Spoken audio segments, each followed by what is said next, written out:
అటువంటి ఉద్యమకారులు మాజీ ఎమ్మెల్యే అన్న దాస్యం వినయ్ భాస్కర్ గారికి, అదేవిధంగా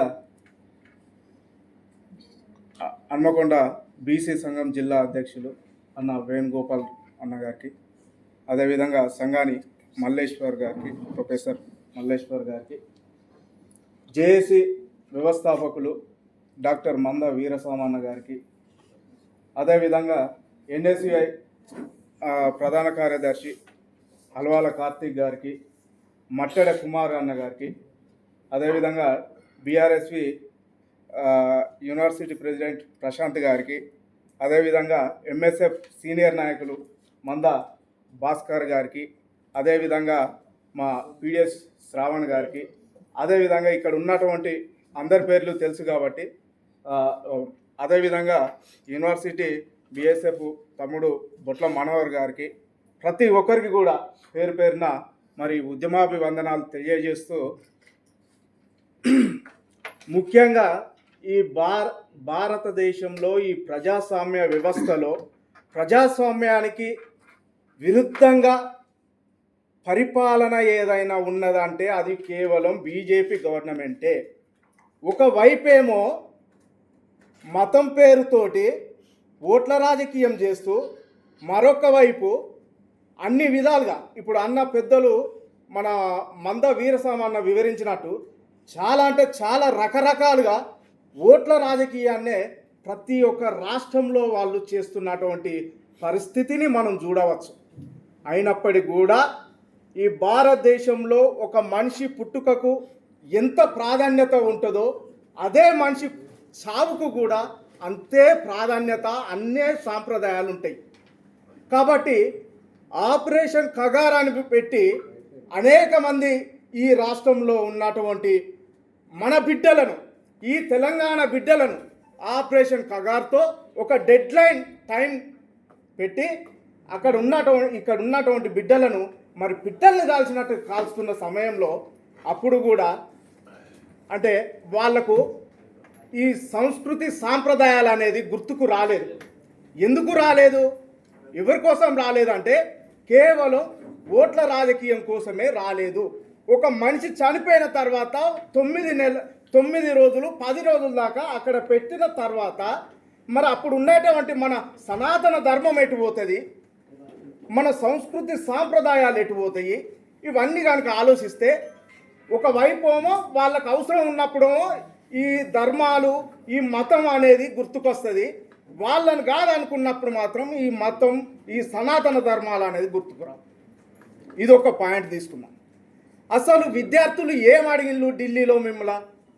కేవలం ఈ బీజేపీ గవర్నమెంటు ఏర్పడ్డ కాడి నుండి వివిధ రకరకాల పేపర్లు 152 సార్లు లీకేజీలు అయినాయి. బీజేపీ గవర్నమెంట్ ఏర్పడ్డ కాడి నుండి అంటే కేవలం విద్యార్థులు అడిగింది అక్కడ పేపర్ లీకేజ్ అయింది. దానికి సంబంధించినటువంటి విద్యాశాఖ మంత్రి అయినటువంటి ధర్మేంద్ర ప్రధాన్ను వెంటనే రాజీనామా కోరుతూ మాకు న్యాయం కల్పించండి అని అక్కడ ఉన్నటువంటి యువత అడిగినటువంటి సందర్భం మనం చూడవచ్చు. అయినప్పటికీ కూడా అక్కడ జరిగినటువంటి సిచ్యువేషన్ ఏంటంటే మరి 10,000 మంది వచ్చిందని ఈ సోషల్ మీడియా పరంగా చెప్తున్నారు. 10,000 మంది కాదు మిత్రులారా, అక్కడికి వచ్చింది వివిధ రాష్ట్రాల నుండి, వివిధ ప్రదేశాల నుండి ఒక 5 లక్షల చిల్లర మంది వచ్చింది. అక్కడికి ఆ ఢిల్లీ పరిసరాల ప్రాంతాలలో 5 లక్షల మంది వచ్చింది. కానీ అక్కడ ఉన్నటువంటి మీడియా 10,000 మంది అని చెప్పుకుంటూ అక్కడ ఒక 20 రోజుల నుండి ఆమరణ నిరాదీక్ష చేస్తున్న సోనం వాంగ్ చుంగ్ గారిని అన్యాయంగా అక్రమంగా అరెస్టు చేస్తే మరి ఈ విద్యార్థి యొక్క సమస్యలను పరిష్కరించాలని ఆయన నిరాదీక్ష చేస్తే అన్యాయంగా ఆయనను తీసుకెళ్ళి ఒక పక్క జేపీ నడ్డా గారు విద్యార్థులతోటి మరి చర్చలు పెడదామని ఒక పక్క విద్యార్థులను పిలుచుకొని మాట్లాడుతున్న సందర్భంలో ఇక్కడ బయటనో విద్యార్థులపై మళ్ళీ లాఠీ చార్జ్. అంటే అన్న చెప్పినట్టు ఇంత ముందుకు ఈ భారతదేశానికి గుండెకాయ లాంటి పార్లమెంటులో అసలు రాళ్ళు ఎట్లా వస్తాయండి? ఏ రకంగా రాళ్ళు ఇటుకలు అక్కడ ఉన్నటువంటి ఆ ఏరియా పరిసరాల ప్రాంతాలకు ఏ విధంగా వస్తాయి? అంటే మీరు కక్షపూరితంగా తీసుకొచ్చి పెట్టినటువంటి వ్యవస్థ కాదు అక్కడ. ఎవరి కోసం చేస్తున్నారు మీరు? కేవలం వాళ్ళు అడిగింది ఏదో ఉచిత విద్య ఇవ్వమని అడగలేదే. ఈ పేపర్ లీక్ అవుతుంది. ఈ లీక్ అవుతున్నటువంటి పేపర్కు బాధ్యత వహించి ఒక 25 లక్షల మంది ఈరోజు విద్యార్థులు మనోవేదనకు గురవుతూ ఎగ్జామ్స్ రాస్తున్న సందర్భంలో రకరకాల ఎగ్జామ్స్కు ప్రిపేర్ అయ్యి నీటు అన్ని విధాలుగా ప్రిపేర్ అయ్యి రాస్తున్న సందర్భాలలో 25 లక్షల మంది నీట్ ఎగ్జామ్ రాస్తే వాళ్ళు ఈ పేపర్ లీక్ అయిందంటే వాళ్ళ మనోవేదన ఏ విధంగా ఉంటుందో ఒకసారి మనం అర్థం చేసుకోవచ్చు. మనం అందరం కూడా విద్యార్థి లోకంలో ఉన్నాం కాబట్టి 21 మంది చనిపోయింది. ఆ 21 మందికి చనిపోయిన వాళ్లకు ఒక్కొక్క ₹1 కోటి ఇవ్వాలని అక్కడ ఉన్నటువంటి జంజీ యూత్ అందరు కలిసి డిమాండ్ చేస్తే ఇంతవరకు కూడా అక్కడ ఉన్నటువంటి వాళ్ళను ఎవరిని కూడా పట్టించుకోలేటువంటి సందర్భం ఉంది. అంటే ఎవరి కోసం నువ్వు చేసేది? నీ పరిపాలన ఎవరి కోసం? అంటే ఈ దేశం యొక్క ప్రజల భవిష్యత్తు కోసం కదా. ఈనాటి పౌరులే రేపటి భావి భారత పౌరులు అని ఉన్నటువంటి సూక్తి ఎందుకోసం? ఎవరి కోసం? అంటే నీ వ్యక్తిగత స్వార్థ ప్రయోజనాల కోసం, నీ పార్టీ యొక్క విస్తరణ కోసం, ఏ రాష్ట్రంలో ఎక్కడ ఎవరిని ఒత్తితే ఎక్కడ ఎవరిని ఊకేస్తే అక్కడ మన పార్టీ వెలుగుతుందని చూస్తున్నారు.